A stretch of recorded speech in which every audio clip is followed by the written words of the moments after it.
Oamaru, and I'm really looking forward to this. North Otago hosting Wanganui, top of the table clash in the Meads Cup, and there's bangers on the barbie. Now these look like the best bangers you can get. Oh no, they don't. Be careful which banger you skite with. Get one that's cooked. And the kids are even turning out for the game. Look at the hats. They love hats here. They love them. This game today against North Otago and Wanganui is actually quite crucial for both sides. The North Otago boys win, and they win again next week. Will be our home semi-final. We're running second, Wanganui's running first, so let's go gold, eh? Yeah, that sums it all up nicely, and they're going well too. North Otago played very well indeed last week, led around by Ben Paxton, and big Tavita for Vita, the big number 8. There he is in the picture now, and he's had a major impact on their play this season. The opposition though, Wanganui, their play is based around big loose forwards and speedy outside backs. Middleton, Marlowe, Mo, Moeki, Koro.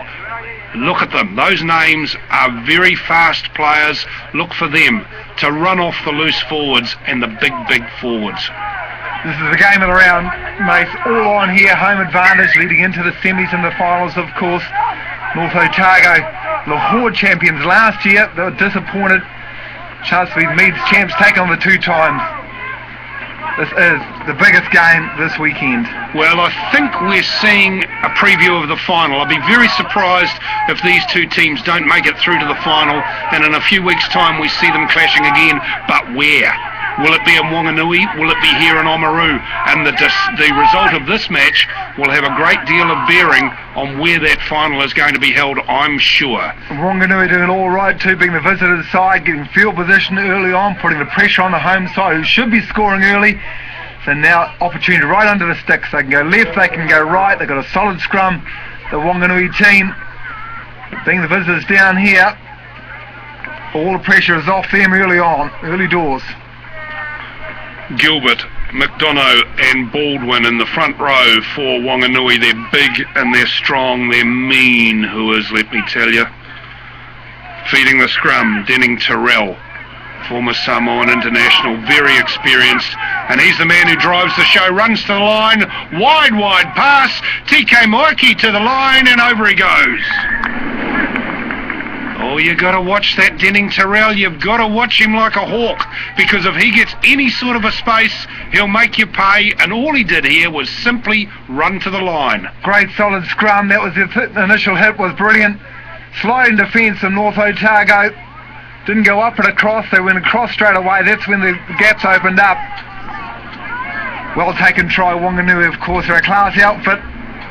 Taking on a pretty classy side too, mind you, North Otago. And there it is at half-time.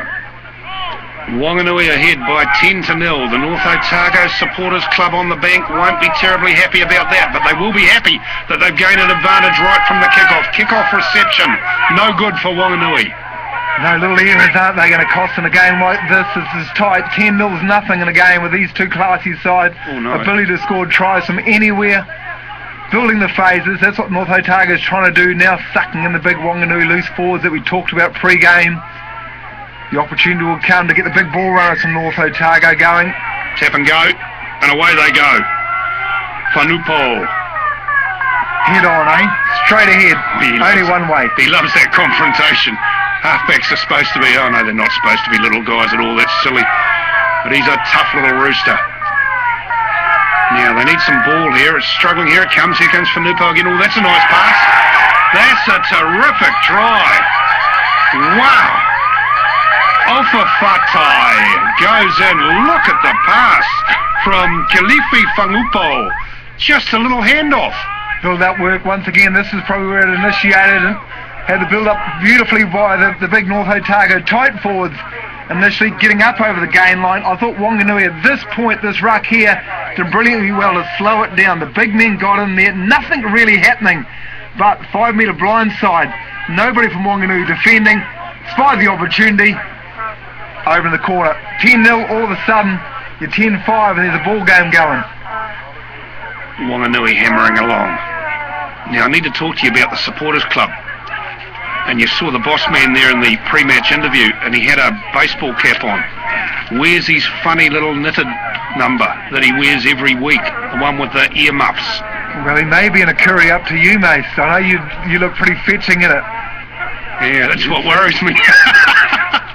I'm very concerned that that's exactly what's happened with it. Let's talk about that support of Hang on, too. In tight matches like this, the support of the locals, knowing that they're over there, so important, and sometimes that is the difference. Of course, the 15 players out there in the paddock want to do the work. There's the other 15,000 or so out in the field, and here's Zampak. He's got plenty of speed, good bounce. And a try. Wowee, Greg Zampak goes in under the post. That is a very good try, and boy is it game on now. Now this all came from a turnover while we were yakking about hats. There was a turnover way back deep in the North Otago half, and boy did they make some ground here. Yeah, they sense the opportunity out on the left-hand side. He really has got some serious wheels, Greg Zampak. Right-hand wing, he had to be kind bounce too. Unfortunately, it went his way, not Wanganui's. Boy, this is going to bring it up to 16-15. Winner here may get, I'm only just saying may because there's a round to go, home advantage in the semi-final, and of course that extends if they stay in the tournament to a home advantage in the final. Yeah, there may have been a little Wanganui hand on that, which is why it didn't get into touch. So here comes Wanganui running it out of defence. They love to do this. Johnny Moe, penalised. Offside. Now this is a very important kick. It gets North Otago into the lead. And Wanganui have made all the play in the first half. North Otago have come back in the second. And you've got to say it's a weeny bit of an upset. It's a really tight game, exciting on the side. How'd it feel on the ground, Luke? It was pretty intense the whole second half there. I think that's the problem in the first half. We're lacking that intensity, but that second half we were lifting our levels of both torque and urgency, and we showed what we could string together. Still a bit to work on, but to come away with a win against the unbeaten team, we'll take a bit out of that, and looking forward to the remaining part of the competition.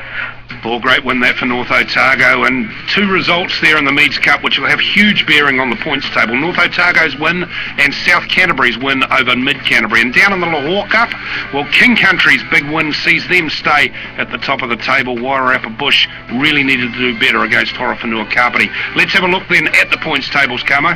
Yes, North Otago took a huge step to their home field advantage through the remainder of the tournament. Their win over Wanganui, Mid Canterbury, Poverty, South Canterbury. Those three teams still in contention for the semi-final spot. South Canterbury v Poverty Bay next week.